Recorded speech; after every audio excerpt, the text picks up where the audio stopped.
Welcome to Talk to Me. I'm your host, Brenda Warren, the Soulutionist, and I'm so excited to have you here with me today as I welcome my guest, Miss Annie M. Henderson. Annie is a podcaster, she is an author, and she is a certified professional life coach. She specializes as a coming out coach for the LGBTQIA community. She helps people pleasers that learn how to avoid conflict, who over apologize and struggle to say no, to start living authentically and find the peace that they have been so desperately missing. Annie, welcome to the show. How are you today? I'm so good. Thank you so much for having me here, Brenda. I interviewed lots of coaches, but I have never had a coming out coach on the show. And I was really excited to have you here because, as we discussed before, I have a non binary child. And oftentimes people do not understand the struggle it is for people in the community to come out to their parents, their friends, their family for fear of rejection. And I'm hoping today that we will be able to discuss ways that, number one, people can come out and live their most authentic lives, and also about how you can help support people doing that. Additionally, I'd like you to talk about what led you to this journey. So let's start there. Annie, what led you to become a coming out coach? That's a long and fantastic question, Brenda. I ain't got number So, time. so I, was in the closet myself, and I was a people pleaser for decades, which is why, I so resonate with this calling. And I actually didn't become a coming out coach and really focus on that until last year when with another coach, our podcast was Happy Mama Village. Mhm. And, I stayed in a nice, safe place of talking to moms that were overwhelmed. I was previously a LPC, a licensed professional counselor, and a school counselor. So I was just kind of playing in that safe zone. And when the world shut down due to COVID and there wasn't any pride parades, my co-host decided she would interview me on my coming out journey. And I was, a little hesitant, a little shy because that wasn't my niche and my people I was Mhm. focused on helping.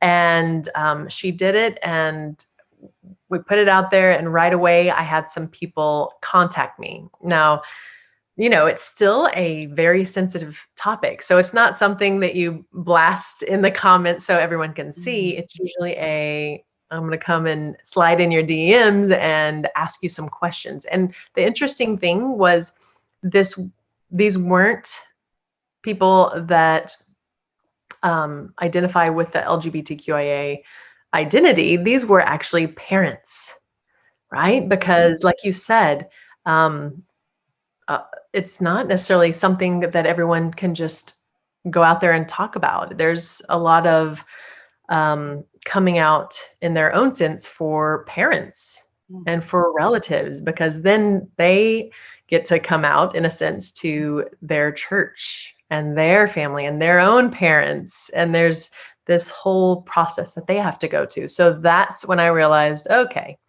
there's some people here that need someone that can be a little more vocal and, make sure this is something that's humanized and take away the stigma around talking about ourselves as LGBTQIA or our family or just being an ally. And luckily, I'm supported by some amazing people. I found a very supportive church that I'm active in, and my pastor and I even started a Facebook group for LGBT and allies so that people have a safe place. Because, as you know, the beauty of online is you don't have to be in our small Texas town to be able to connect. You can be in the southern states, right? We have a lot of people from all over the country and even in other countries and continents coming and joining us in this group because we're not always surrounded by people that support us.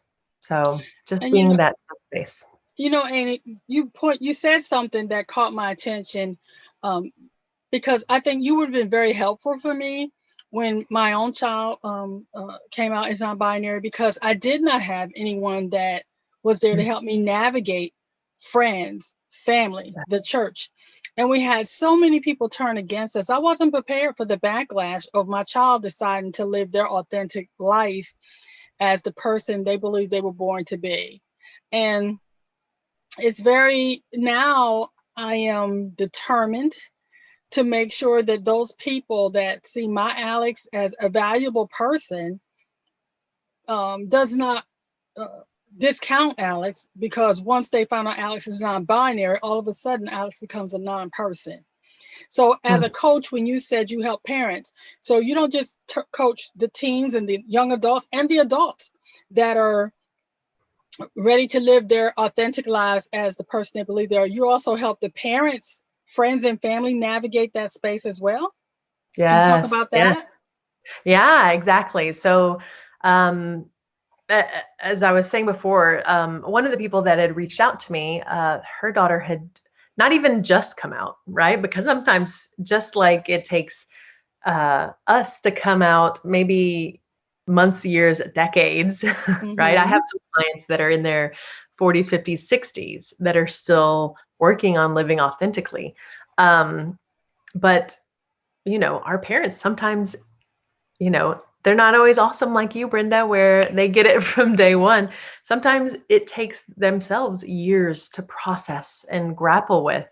And, instead of beating ourselves up over that and having this internal battle, reaching out to someone to have some help and to process these thoughts and emotions, because a lot of times church doesn't always coincide with our instincts as mothers to protect our children and to support them to living who they are and who God made them to be. And it can be a very lonely space, feeling like you have no one to talk to. So I loved helping coach that mom, right? She had to eventually have those talks with her own parents. And I think one of them was a minister. So it can be a scary place. So I loved being able to help those parents out. So yes, if anyone needs someone to talk to, reach out. If it's not to me, that there's groups out there. There's a group for everything. I feel like on Facebook, right? What I have started to do is I don't try to turn, as people say, I often hear people say, why are you trying to force your agenda on us? Oh, And that term really irritates me. And I yeah, simply say, I'm not trying to force any agenda on you. I just want you to see my child as the awesome, creative, beautiful soul that God designed that they are, and to treat them as such. And you don't have to agree with Alex's gender, gender choices, his Alex's lifestyle, the pronouns of they, them. I don't care. But I don't allow people to come to my home and disrespect my child or to disrespect us. And I don't allow people to try to put Alex in a box, because Alex is creative and they are fearfully and wonderfully made. And I think that it's a sad state that we cannot just accept people for the person that they are.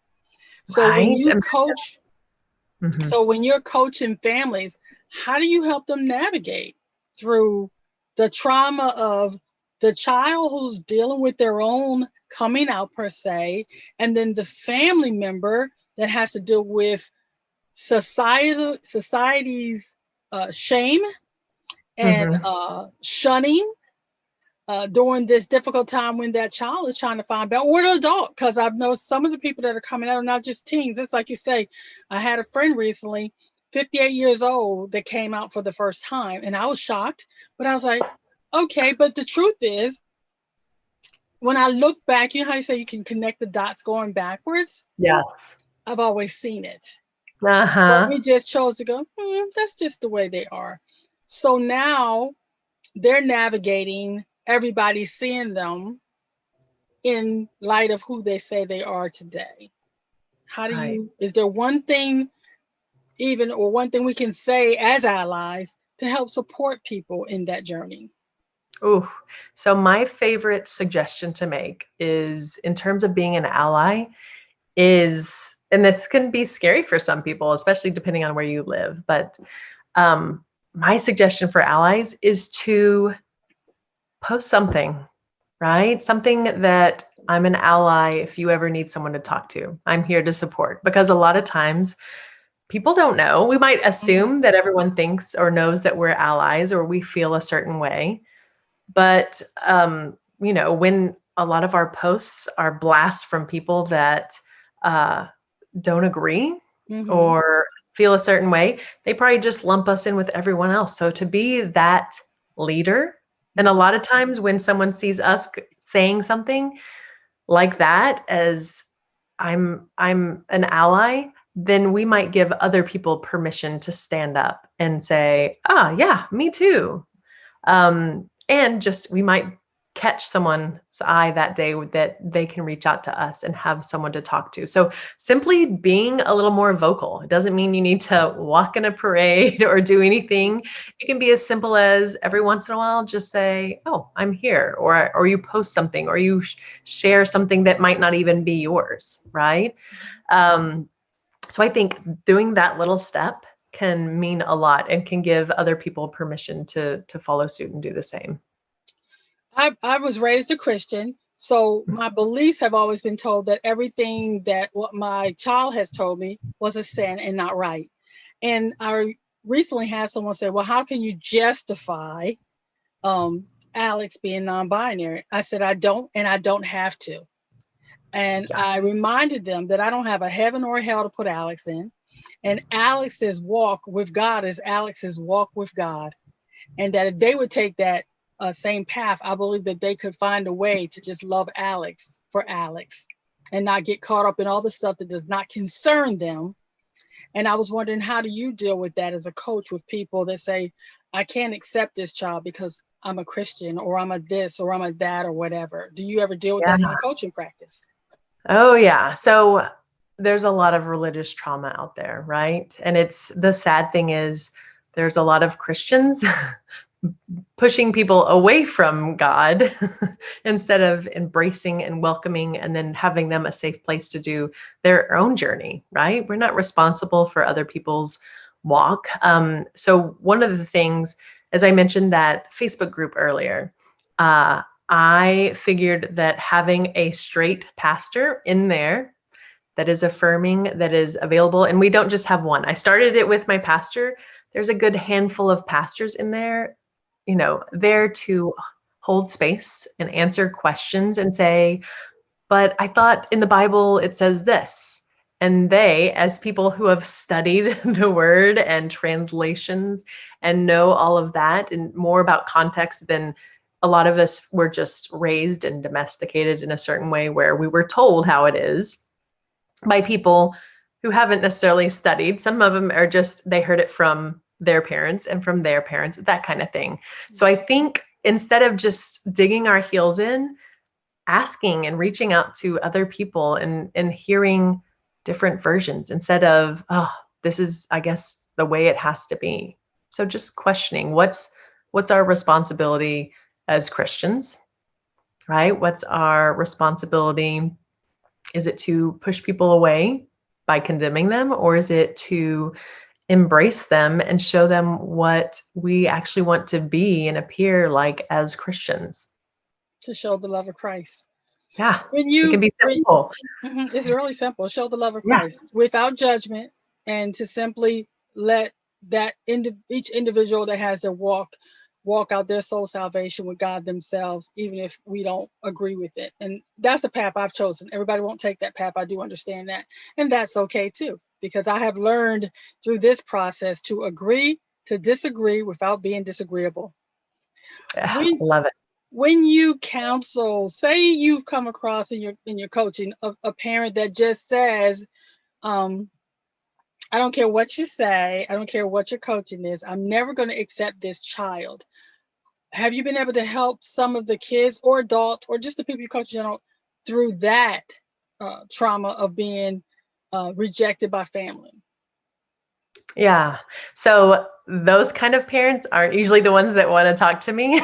So I don't talk to the parents directly, but in terms of my clients that have family members Now, it's one thing when um, you're an adult, Mhm. right? Because then you get to make choices of, okay, this person isn't helping my journey, right? As much as I want, my mom or my cousin or siblings to be in my life, if they're holding me back in a way that I can't grow, Mhm. sometimes we have to grow on our own first. Mhm. And then we get to a place where, okay, what they say doesn't affect me the same or bring me down as it did before when I was still on my journey and my path. So a lot of it is, I always recommend this book, and let me know if you've read it before. It's The Four Agreements by Don Miguel Ruiz. Yes, yes. It's right by That's my good stuff. nightstand. Yes, it is. Yes, yes. I highly recommend that book for everybody. And I have all of my clients read it, right? We go through, we don't rush through because a lot of times, right, we'll just consume stuff and be like, it didn't Mhm. help. And we'll go on to the next thing. But just reading a little bit of those. So the second agreement is don't take things personally, Right. right? When our families don't, if they're having a bad reaction, it doesn't have anything to do with us, right? It Mhm. has to do with their own upbringing, their own struggles, right? They're going to have their own journey and own communication and being able to have those conversations with other people. Mhm. And that's on them, right? We're not Mhm. responsible for their journey and their thoughts and feelings. The only thing that we can control are our own thoughts and feelings and actions. So coming to a place of, oh, like this is so hard. So instead of trying to grow while you have that kind of net Mhm. holding you back, which can be family, finding people that are supportive. It might be online, it might be a group, it might be a best friend that you can tell your truth to that will support you. But just because they're family doesn't mean you have to be involved in that daily life. It might be you have to spend some time apart so you can grow and you can hear and learn and see different perspectives before you can come back and be at a healthier place where they don't bring you back down. One of the things that I thought was the most interesting about my own child is that once Alex began to live life as their authentic self, I saw my child begin to grow in ways that they had not been able to grow before. And with that in mind, can you recall one of the most rewarding times when you saw someone embrace who they believe themselves to be and be able to do it for the first time authentically with the support of family? With the supportive family. So yeah, so the statistics on suicide and attempted suicide without having a supportive family member is huge, and it's such a staggering number and depressing. So with the support of a family member, right? And a lot of times it's they're not coming out because of that fear, like Hmm. being scared that they're going to be rejected. And sadly, there's lots of stories where they do try to come out and they are rejected, and that's when they do need even more support. But sometimes they'll finally build up that courage and they will come out, and the family member will be supportive, or they'll say like, I've always known. Right? Right. There's been this shift of letting families knowing that, oh, it's their own journey, they have to come out when they're Hmm. ready. Hmm. And then sometimes the other side, the person wanting to come out is like, oh, I wish they would have just said something so I would have known it's safe. So sometimes there's that little struggle. But yeah, like you said with Alex, once we feel loved and accepted and supported, the growth can be immeasurable, right? And that's one reason why we should be better allies, because we're holding back the growth of our community and our nation. Like, we don't know what he's capable of, right? He Hmm. could be the next president. He could be the next inventor, something huge. And if we don't encourage these amazing souls, then we're going to hold ourselves back ultimately. I think one of the saddest things for me is to see someone embrace my child and say how phenomenal Alex is. But soon as Alex says my pronouns are they, them, and that I'm non binary, they totally reject. And you can always see that look on the face. And how have you been able to help some of the people you counsel get past the hurt from being accepted and then rejected? Is that something you coach them through as well? Yeah. And a lot of this has to do with people pleasing. And that whole, it doesn't have to do with me. This is their Mhm. own junk. So being able to eventually get to a place where you shift from internal Mhm. validation and external validation. A lot of times we start off with external. We want people to approve of us. We want their love and support. And eventually it's, I know I'm doing what's right for me. I know I'm getting stronger and healthier. I know I can choose the people in my life that are Mhm. going to support me and help me thrive. And there's a shift, but it's hard because most of us come from that external validation and wanting it and feeling like we need it. So shifting from this is my problem to that's your problem, Mhm. right? Has nothing to do with me. And it does take some work, right? Sometimes it's ultimately a mindset shift of it's not me, it's them.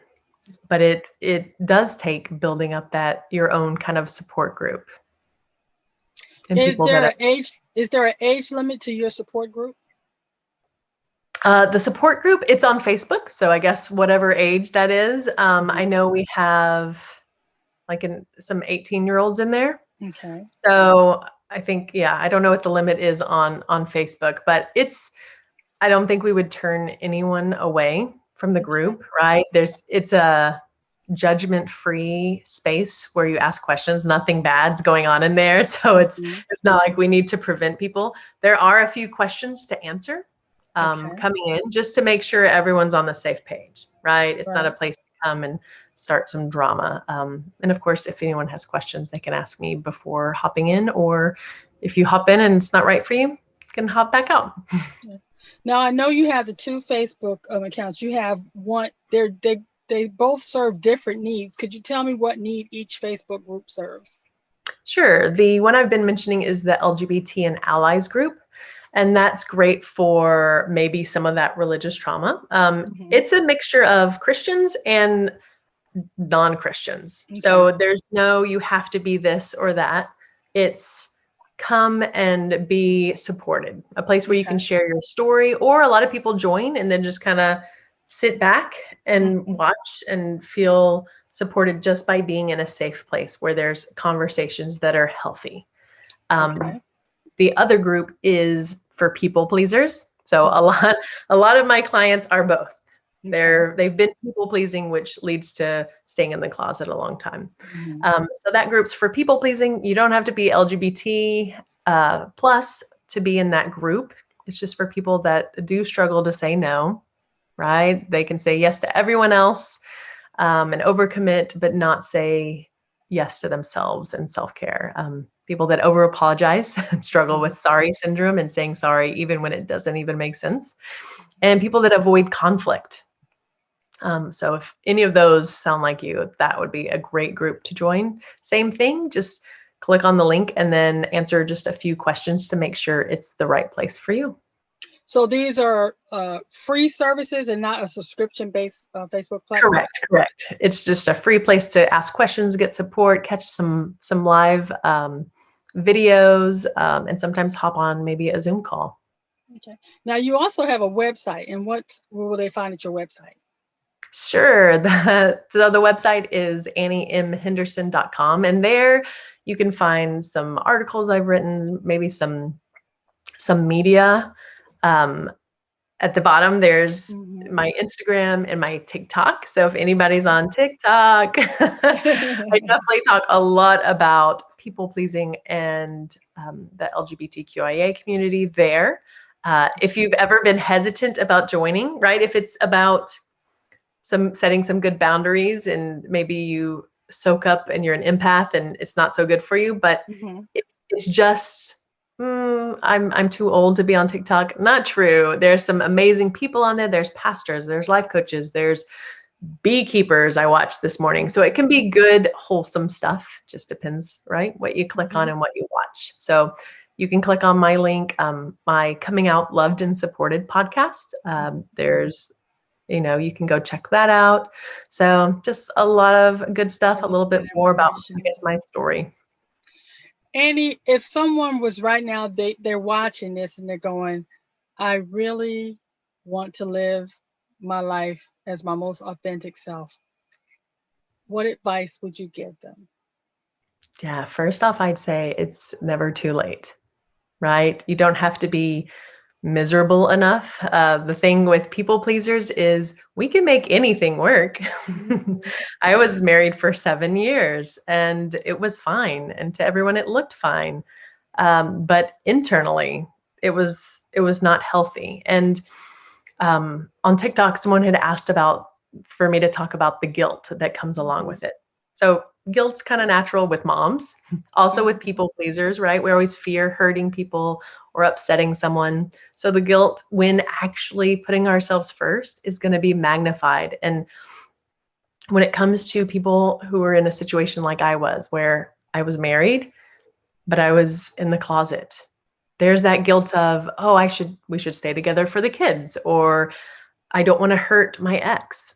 And what I have to say about that is, if you're not happy, then the rest of your family, whether they know right now or it's going to build up over years of resentment and putting yourself last, they also have a potential of living a happier life, right? So with your spouse or ex, someone out there that truly loves them, and it's a good match. For your kids, they're going to pick up on, oh, I should be a people pleaser too. They're going to watch and learn from you. And that's like the biggest thing. That was with my daughter. I was like, okay, I don't want her to be a people pleaser like me and put her life on hold for so many years. So what do you want your kids to learn from you? That's good. Well, Amy, I'd like to thank you for coming on Talk to Me. And if you could stand by while I do my Thank a Veteran. Those of you that watch know that at the end of each segment, I'd like to ask you to join me in thanking a veteran. If you go to www.nevcc.org/projects, take the time to find one of the entries in each of the months. There's 12 months in a year, and we have 12 writing prompts. You pick a prompt or pick all 12 and write a thank you. There's someone standing on a wall, sitting in a mud puddle, just doing something to make sure we can enjoy the way of life and be able to do Talk to Me and all the other stuff that we do daily. So take the time to thank a veteran. And if you do, it would be greatly appreciated. All those thank yous will be compiled at the end of the year and placed into a book. That book will be placed into a gift basket with a lot of other goodies. And on January 1st, some very lucky veterans will get a whole bunch of thank yous and know that they are appreciated. So take the time to thank a veteran by going to www.nevcc.org/projects. It's never too late to thank a veteran. Annie, again, I'd like to thank you for joining Talk to Me. And I'd like to give you an opportunity, if you have any last thoughts that you were thinking about as I did that, to say to anyone watching right now. Well, first of all, thanks for doing that. And thank you for all of your service as well. I love that. Never too late. If anyone wants to reach out, whether it's Facebook or if you want to send me a message privately, I am here to listen. If you have some questions, if you need some help and you want to kind of zoom through a little faster than the rate you've been growing, I have a free consultation call. If you just go to my site and sign up and see what you can learn. I promise you'll take something away, even if you don't sign up for coaching. Thanks, Annie. Well, ladies and gentlemen, it's been another episode of Talk to Me. Annie is a coming out coach that is waiting to help you live your life authentically. Remember, the choices you make today will be the reality you live tomorrow. Choose wisely.